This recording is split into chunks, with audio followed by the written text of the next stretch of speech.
অস্বাস্থ্যকর, অনিরাপদ ও food grade বিহীন ড্রামের ভোজ্য তেল ব্যবহারের প্রতিবাদে consumer association of Bangladesh Narayanganj জেলা শাখা মানববন্ধন করেছে। সোমবার বিকালে নারায়ণগঞ্জ প্রেস ক্লাবের সামনে এই মানববন্ধন কর্মসূচি পালিত হয়। নারায়ণগঞ্জ জেলা কমিটির সভাপতি মাজাহার হোসেন মাজুমের সভাপতিত্বে এ সময় উপস্থিত ছিলেন ক্যাব কেন্দ্রীয় কমিটির যুগ্ম সাধারণ সম্পাদক ডাক্তার শাহনেওয়াজ চৌধুরী। ক্যাব নারায়ণগঞ্জ জেলা কমিটির সভাপতি মাজাহার হোসেন মাজুমের সভাপতিত্বে এ সময় উপস্থিত ছিলেন ক্যাব কেন্দ্রীয় কমিটির যুগ্ম সাধারণ সম্পাদক doctor Shahnewaz Chowdhury, Narayanganj press club সহসভাপতি ও ক্যাব নারায়ণগঞ্জ ভারপ্রাপ্ত সাধারণ সম্পাদক বিল্লাল হোসেন রবিন, নারায়ণগঞ্জ প্রেস ক্লাবের সাবেক সাধারণ সম্পাদক আবু সাউদ মাসুদ, সিনিয়র সাংবাদিক MR কামাল, ক্যাব নারায়ণগঞ্জ জেলা কমিটির কোষাধ্যক্ষ SM এনামুল হক প্রিন্স, প্রচার সম্পাদক আবু সাইদ পাটোয়ারি রাসেল, কার্যকরী সদস্য শফিকুল ইসলাম, রুকনুজামান মিঠু, মহিউদ্দিন, রফিকুল ইসলাম, SM বিজয়, ইকবাল হোসেন, ক্যাব সদর উপজেলা কমিটির সভাপতি ডাক্তার গাজী খায়রুজ্জামান, ডাক্তার সালেহা আক্তার সহ সাংবাদিক, ব্যবসায়ী, শিক্ষক, শিক্ষার্থী ও বিভিন্ন শ্রেণী পেশার মানুষ। বক্তারা বলেন, ভোজ্য তেলে ভিটামিন A সমৃদ্ধকরণ আইন 2013 অনুযায়ী ভিটামিন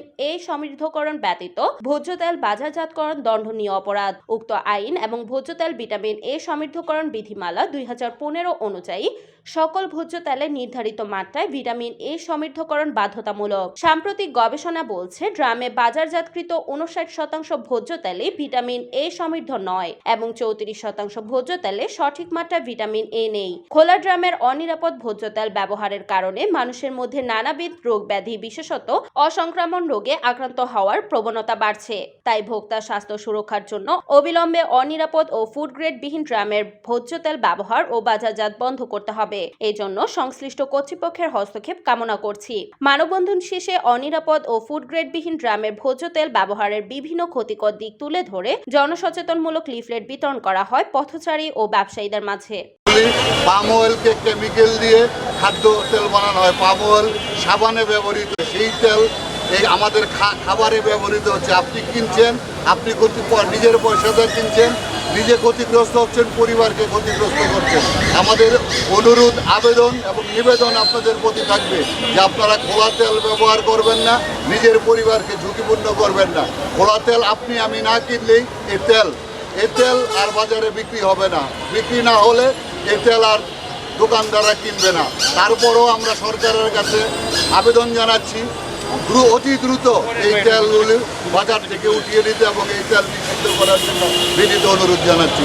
আমি কেমিক্যালযুক্ত যে ড্রামে যে তেলটা আসছে, এই তেলটা আসার পরে খোলা তেল যখন বাজারজাত করা হয়, এটা মানব স্বাস্থ্যের জন্য অত্যন্ত ক্ষতিকর, অনিরাপদ এবং স্বাস্থ্য ঝুঁকিপূর্ণ। আমাদের দাবিটা হলো যে এই কেমিক্যালযুক্ত ড্রামে যেন কোনোভাবেই এই তেল বাজারজাত করা না হয় এবং যেন বোতলজাত করে পরিপূর্ণ বিশুদ্ধ তেল যাতে ভোক্তাদের হাতে যেন পৌঁছানো হয়। এবং যেটা সিদ্ধান্ত হয়েছিল গত বছর এটাকে বাজার থেকে উঠিয়ে নেওয়ার জন্য, তখন ব্যবসায়ীরা 1 মাস তারা সময় চেয়েছিল, কিন্তু পর্যায়ক্রমে তারা সেই কার্যকর করে নাই বিধায় আবার নতুন করে এক সময় চেয়েছে।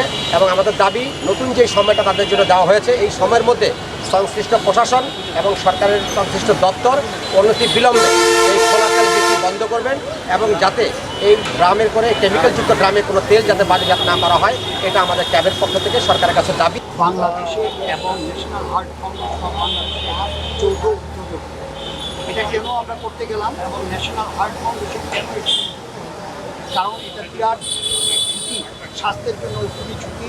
হৃদরোগে আক্রান্তের সংখ্যা বেড়ে যাচ্ছে এই ভেজাল তেল খাওয়ার কারণে।